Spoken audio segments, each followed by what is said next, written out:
Pathik Gandotra is with us now, partner at Dron Capital Advisors. We're speaking to Pathik after a while. Pathik, good afternoon. I guess this is what we were waiting for, or maybe our interaction was waiting for, which is markets at a new high. Absolutely. Almost exactly as you came on board, markets making a new high, Pathik. So, the NSE knocked into the bull recently, remember? And they were all memes across as to why the markets will crash. You saw that. Yeah. No, why don't you, you're a big Bollywood fan, right? What is that dialogue you usually come up with a dialogue to describe the moment? Abhi to party shuru hui hai. Abhi to party shuru hui. But on a serious note, Pathik, how are you positioned? I want to ask you about EMS as well, because Upasana just highlighted, I don't know if you heard that, there was Keynes and Dixon. You were a big holder in Dixon at one point in time. So start with that if you want to, and then we'll talk about other things. Go on. Yeah, so firstly, what the market pricing in us, just to tell you that I think the market is pricing in a slew of rate cuts and easy liquidity coming in from the US and then flowing all through the global economy. Because we are all waiting for the US to cut interest rates. And people speculate about 25, 50, the dot path, all that. But the point is, net, the US is going to loosen its monetary policy, and that's going to be played through the whole world. India, for example, also is that our inflation rates have come down considerably, and we, I guess, also waiting for the mother market to start cutting rates. That's what's going to happen all through. So that the market's, I think, pricing in that, which is a good thing. So that's what's driving this Nifty rally. I think the strength in sectors, if you look at the sectors with the longest earnings visibility, or actually nowadays the nearest and the highest earnings visibility are the ones which are doing well. Valuations are getting ignored because of the surge in liquidity. That's what's happening. Now coming to the EMS space, see, again, EMS stocks are across the board extremely expensive. The point is, what's the market exactly pricing in? I think the market is pricing in these companies to become kind of bigger and global players as times progress. I mean, obviously, once the market prices in ahead of time, there can be steep corrections as well. But I think the path to their long-term future is quite on track, because with the kind of orders all these companies are getting, and I'm not getting into individual names, but across the board, somebody's doing computers, somebody's doing mobile phones, somebody's doing air conditioners, whatever. I mean, all this space is India's manufacturing revival, and not only for India, but for the globe as well. And I think that's what is getting priced in. Pathik, hi, afternoon, Reema here. So just talking about today's rocket-like move, anything that you've picked up from your friends, the dealing room chatter? Why today this sudden, 350-point up move on the Nifty, sensex up 1,000 points in a span of 1 hour? No idea, absolutely. More buyers than sellers is all I can say. The point is, maybe it's global flows. Maybe it's global flows which should have come at a particular point in time. I think the thing is that everywhere, as flows are moving, I think once interest rate cycles start coming down, I think emerging markets will benefit the most, and that's what's happening. So it's hard to put money, right, at these kind of valuations, but money is flowing in. So where is fresh money allocation happening at Dron Capital? We are a bottom-up investor, so we don't actually go sector by sector. But we are looking at smaller companies now with significant earnings visibility, and it's the same. I can say it's the same thesis: good management, good earnings growth, and we don't buy very cheap stocks. So we buy stocks which are with market has already accorded some level of respectability in terms of the PE. So that's a quality check, because normally stocks which are cheap are often, there's more to it than meets the eye. So that's why we buy stocks which have a certain level of PE. So in today's market, I would not buy anything less than 25 times PE. And people look for cheaper stocks, but I buy growth with the PE. So we buy future growth, which is often not available very cheap. So that's where we are. We've also taken some exposure in some new EMS stocks, some smaller. Actually, basically, the whole thing is about manufacturing. We continue to remain bullish on textiles, garmenting as a sector. We have a couple of positions there, where we think the market is still not understanding the way the US, the US demand has tilted, has turned inventories have come off, and all the order books for almost all manufacturers are absolutely full for the next 3 to 4 quarters, and which is just, just waiting to happen. The earnings growth is already there, and it's already locked in. And these stocks are still very cheap.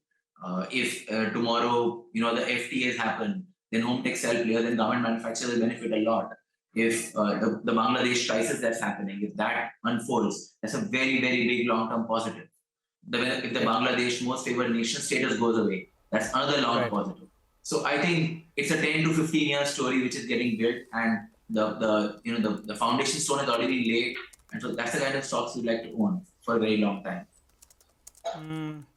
Hi Prateek, good afternoon. I think we're splitting the honors. Till the start of the show, I was taking credit for the Nifty breaking out because of my birthday. But then you said that maybe the Nifty was waiting for you. So we'll split the honors for today. But no, exactly. You gave us... absolutely yours. I really don't really care if it goes up or down. I don't run a fund, so it doesn't matter. Just on a lighter note, Prateek, but since you gave us that theme of textiles and the China +1 played out, then you had the Bangladesh +1 that played out, is playing out as well. Give us a couple of names. How do you play it? Gokuldas? I can't discuss stocks, please. I will not name stocks, but I'm just saying that leading garment players and leading home textile manufacturers are all that event. Garment players more than home textile manufacturers, because home textile manufacturers already have a very huge market share in the US. But if there's an FTA with the UK or the EU, then home textile players benefit a lot more. Got it. All right. I think the street is sniffing that maybe, in fact, Gokuldas could be a potential beneficiary. That one has moved to the high point of the day. Let's talk about another theme. The real estate space. There are various ways of playing it. Either you play the real estate names, or you play the ancillaries, the tiles, the other companies out there, cement as well, or you play it via the home financing companies. And we saw the kind of response that Bajaj got just yesterday, and there could be plenty of capital that will be freed up as well. What's your pick from the pack? So it's a cycle, right? First the builders go up as their bookings go up, they start selling more. The real estate company stocks go up.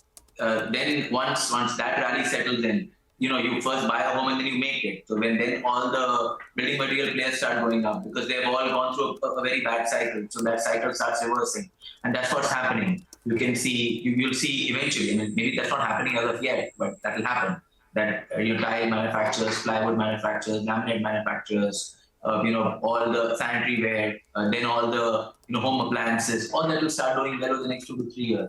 This is going to be a very long real estate cycle because there's been a very, very huge amount. It's been stagnant for a very, very long time, and the kind of economic growth and employment we are seeing is of a very rare nature, and so that's what will lead to significant amount of growth in home sales and consequently on building material sales. Also, housing finance companies do well. So in fact, amongst the financials that we'll discuss later, housing finance is a preferred space because that's where you will see strong growth coming through.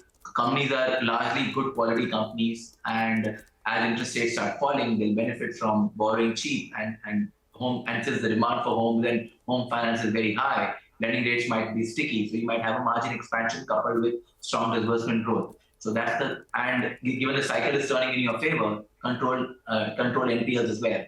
So that's all the three things work for housing finance companies.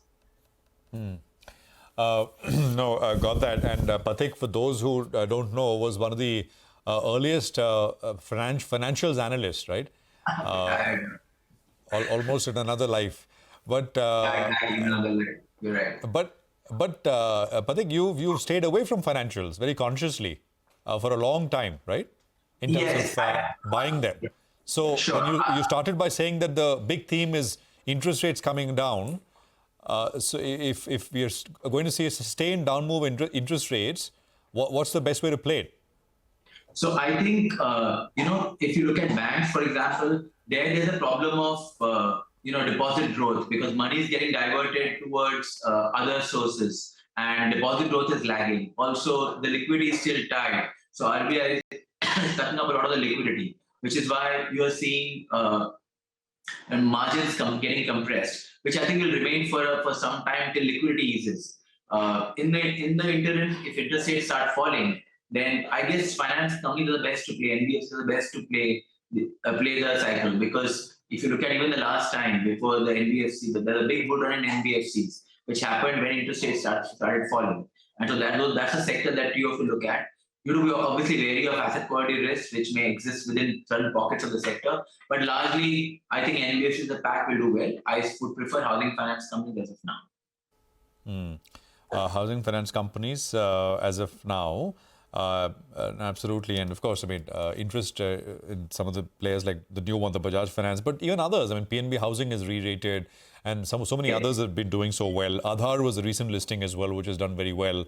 I mean, some of the other sort of players in the private space, Aptus, Home First, of course, a lot of bets that they will do well and that they will make a lot of money over a period of time.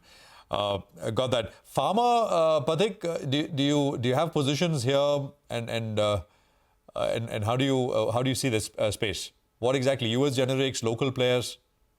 So we are looking at this space carefully, not yet taken any major position.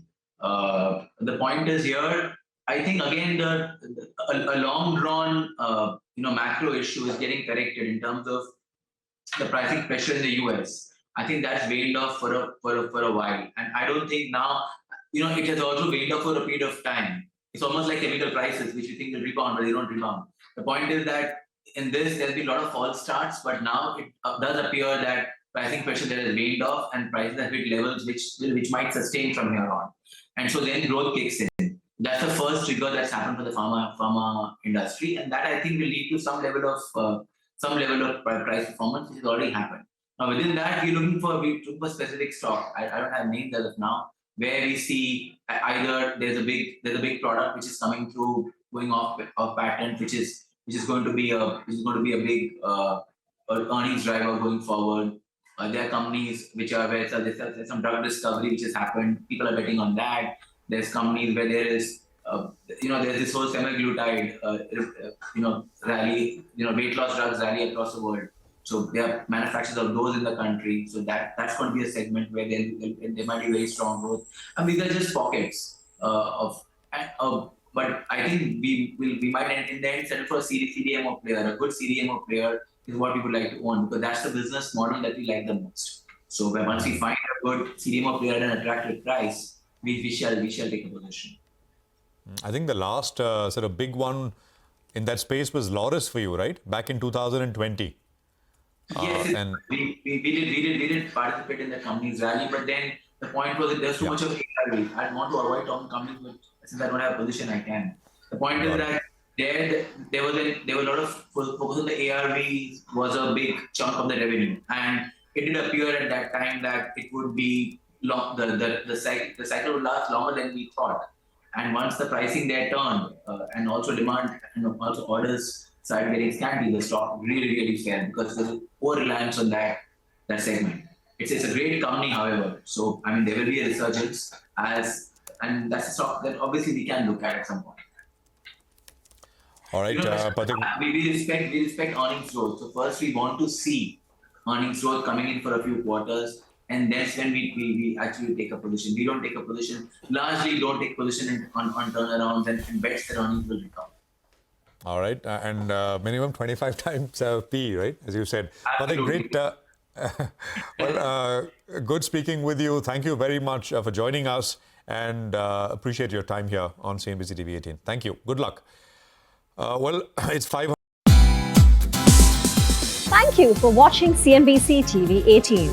For all our top stories and news updates, follow us on our social media platforms.